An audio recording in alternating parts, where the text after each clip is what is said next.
मेरा दाड़ापाना ग्राम कमिटर साधारण संपादक कौन कहे जो सांबादिक सम्मेलन डाकी कार्तिकेश्वर पूजा करा तो कौ भाई भाव में आप एथर पदक्षेप नौ सांबादिक सम्मेलन कारण मुख्य है आम विशेषकर बारंग अंचल एवं आखपाख अंचल समस्त माने भक्त एवं दर्शक मानू आम जिभली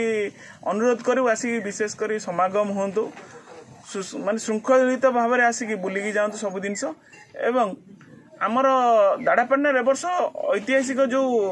कार्तिकेश्वर किभली भलरे करा जाउछि समस्ते यार उपभोग करंतु बाहर लाइट साजसजा एवं प्रभु ठाकुरंकर सब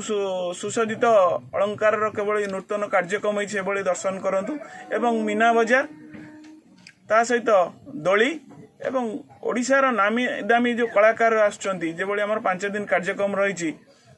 सब नामी दामी कलाकार मानकर कार्यक्रम उपभोग करने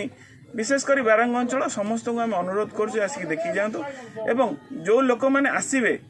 तांको सुरक्षा प्रति आम ध्यान देचु परिमल प्रति परिचयटा दिलीप कुमार बेहरा दाड़ापाना ग्राम पंचायत सरपंच ब्लॉक बारंग जिला कटक। कौन कहे जो सांबादिक सम्मेलन डाकी तो कौन यार उद्देश्य कौन सांबादिक सम्मेलन डाकर उद्देश्य है चलित वर्ष बारंग अंचल विशेषकर दाड़ापाना ग्राम में जो भाव में ऐतिहासिक कार्तिकेश्वर पूजा उत्सव पालन हो शांति श्रृंखला बजाय रखी भाईचारा बजाय रखी यू कार्यक्रम चलो विभिन्न प्रकार सांस्कृतिक कार्यक्रम आरंभ हो पाई मनोरंजन कार्यक्रम व्यवस्था कर ग्रामर चतुर्पार्श्व परिवेश को परिष्कार परिच्छन्न रखाई ब्लीचिंग व्यवस्था पकाई रास्ता मानक मूर्ति विसर्जन जो 2 तारिख में निष्पत्ति ग्राम कमिटी तरफ कृत्रिम जलाशय व्यवस्था कर प्रशासन को अनुरोध कर ट्राफिक व्यवस्था किभली भाव शांति श्रृंखला लोक यातायात कर शांति श्रृंखला बुली मजा ने उपभोग करेंगे तार व्यवस्था ये बहु मात्रा समागम होती भल भल दामी कलाकार वर्ष सांस्कृतिक कार्यक्रम आसुँच तोरण बड़ बड़ गेट लाइट सजासजा। विजय कुमार साहू मु कार्तिक पूर्णिमा उपलक्षे आम जो समागम जमी भल चलो